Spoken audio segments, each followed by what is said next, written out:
Good morning student, I am Ms. Subi from Bhekchand Memorial Public School. So student, we have already discussed half of this chapter in our previous class. Today we will continue from page number 12. So student, please open page number 12. Very good. And paragraph is processing unit. Working on data is called processing. Working on data. Student, जब भी हम computer में कोई data डालते हैं तो वो अगर आपको कोई क्वेश्चन होता है कंप्यूटर से तो आप उस पर जाके सर्च करते हो, या फिर आपको कोई मैथ का कैलकुलेशन होता है तो वो भी आप एंटर करते हो। वो उस प्रॉब्लम को डालने के बाद वो सॉल्व करके जो हमारे सामने एक रिजल्ट आता है उस प्रोसेस को क्या बोलते हैं हम? Processing. The CPU is called the brain of the computer. Student, CPU क्या होता है? उसे क्या बोला जाता है? उसे कंप्यूटर का ब्रेन, दैट मीन्स कंप्यूटर का दिमाग बोला जाता है। It does all the calculation and processing. CPU, अब जैसे कि हमारे पास स्टूडेंट हमारा ब्रेन है, हमारे ब्रेन की वजह से हम सब कुछ अपने हैंड को मूव कर सकते हैं या हम कहीं जा सकते हैं। वो ब्रेन हमारा एक एग्जाम्पल के लिए CPU है। वैसे ही कंप्यूटर के पास भी उसका अपना एक खुद का ब्रेन है जिसका नाम है CPU। क्या नाम है student? CPU। Very good. It controls all the functions of a computer. CPU का क्या काम है? वो जितने भी कंप्यूटर के फंक्शंस है उनको क्या करता है? कंट्रोल करता है। जैसे हमारा ब्रेन हमारी बॉडी को कंट्रोल करता है। अ CPU is a very complex electronic device. CPU क्या है? बहुत ही कॉम्प्लेक्स इलेक्ट्रॉनिक डिवाइस है। Along with other components, it is housed in a rectangular box called cabinet. ये एक rectangular box रूप में होता है जिसे क्या बोलते हैं हम? cabinet. The CPU cabinet contains on off buttons, disk, drives, power slot and many connectors and devices. जैसे कि स्टूडेंट आप देख सकते हो, ये एक CPU का डायग्राम है। यहाँ पे इसमें क्या होता है? एक on off button, disk, drives और पावर स्लॉट। ये चीजें कहाँ होती है? CPU में। आपने देखा होगा हमारे लैब में भी जो CPU में जब भी हम कंप्यूटर ऑन करते हैं तो हम CPU में जाके ऑन ऑफ का बटन प्रेस करते हैं ना, तभी जाके हमारा मॉनिटर ऑन होता है ना। Yes, very good. Next paragraph is output unit.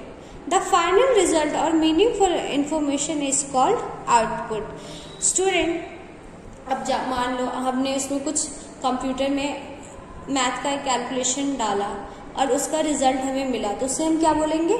Output. जो भी क्वेश्चन हम कंप्यूटर में पूछते हैं और वो जो हमें आंसर देता है पूरा कंक्लूजन करके, उसे क्या बोलते हैं हम स्टूडेंट? आउटपुट।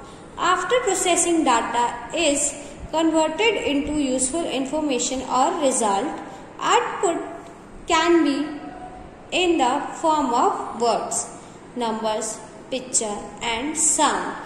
सो स्टूडेंट, आप कई बार आप घर में अगर आपकी कंप्यूटर या लैपटॉप है, आप जाते होगे तो उस पर कुछ सर्च करते हो तो वो एक थोड़ा टाइम प्रोसेस में टाइम लेता है, देन आपको वो रिजल्ट देता है या नहीं देता है।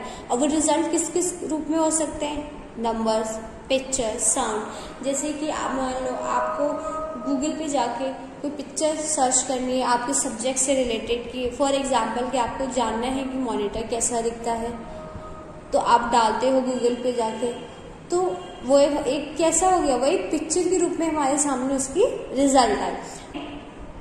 We can obtain output through monitor, printer, projector and speaker. अब जैसे कि अब मान लो हमने कोई डाटा सर्च किया, अब हमें उसे चाहिए तो हम उसे कैसे निकालेंगे? मॉनिटर, प्रिंटर से या प्रोजेक्टर से या फिर हम स्पीकर से उसे सुन सकते हैं। Okay student? So student, there is picture of monitor, printer, speaker and projector.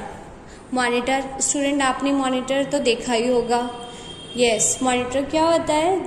जब हम आपने लैब में भी देखा होगा, टीवी जैसा दिखने वाला स्क्रीन, उसे हम क्या बोलते हैं? मॉनिटर। प्रिंटर जैसे कि हमने आउटपुट में पढ़ा कि जैसे हमें उसका रिजल्ट चाहिए तो हम प्रिंट आउट निकालते हैं। आपने भी निकाला होगा कई बार अपने स्कूल वर्क के लिए, बहुत सारी चीज़ों के लिए। Next is speaker. सबके घर में स्पीकर होता है, आपने कंप्यूटर में भी स्पीकर देखा होगा जिससे हम सुन सकते हैं। And last one is projector. Student projector वो होता है जब जिसमें आप मूवी देखने गए होंगे, वहां पे आपने देखा होगा कि बड़े से हॉल में आप मूवी देखते हो, बट वो क्या होता है, वो एक रोशनी से आती है जो एक पर्दे पे फैल जाती है, उसे क्या बोलते हैं हम, प्रोजेक्टर, जो हमें बड़ा करके कोई भी चीज प्रेजेंट करती है।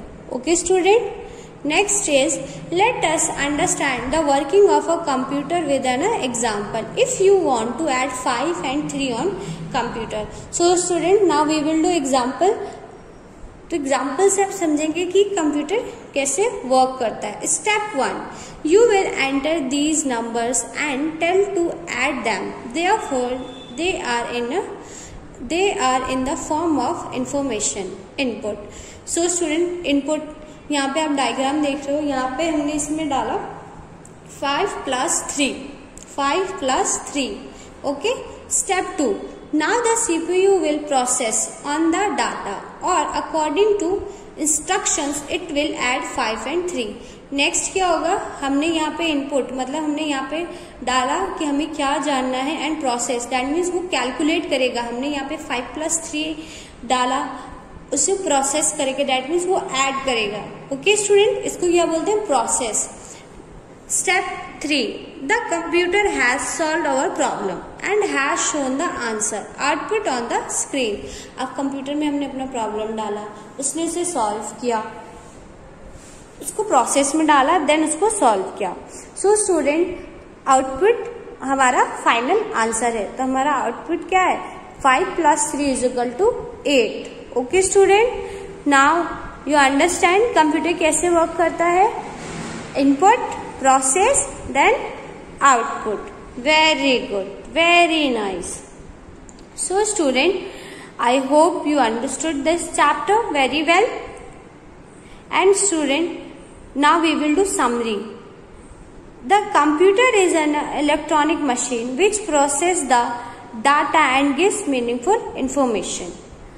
The computer consists of input unit, CPU and output unit. Input devices are used for entering data into computer. The CPU is the brain of computer which processes data. Output devices are used to show the final result or information. Okay student? So student, now we will discuss exercise. Okay? First is choose the correct option. Student, आप लोगों को क्या करना है, ये chapter अच्छे से read करना है एंड आपको खुद से ट्राई करना है कि आप टिक द करेक्ट खुद से फिल करें। Okay, next is fill in the blanks with the help of words given below. ये आपको वर्ड्स दिए हुए हैं, आपको इन वर्ड्स को चूज करके जो जिस सेंटेंस के साथ सही है आपको इसमें फिल करना है। Okay student, next is answer the following questions. So student, what you have to do, आपको क्वेश्चन आंसर्स फाइंड करने हैं। ओके, फाइंड करें एंड उसको समझ के लिखने की कोशिश करें। Okay student, I hope you understood the chapter very well. Thank you so much. Have a nice day.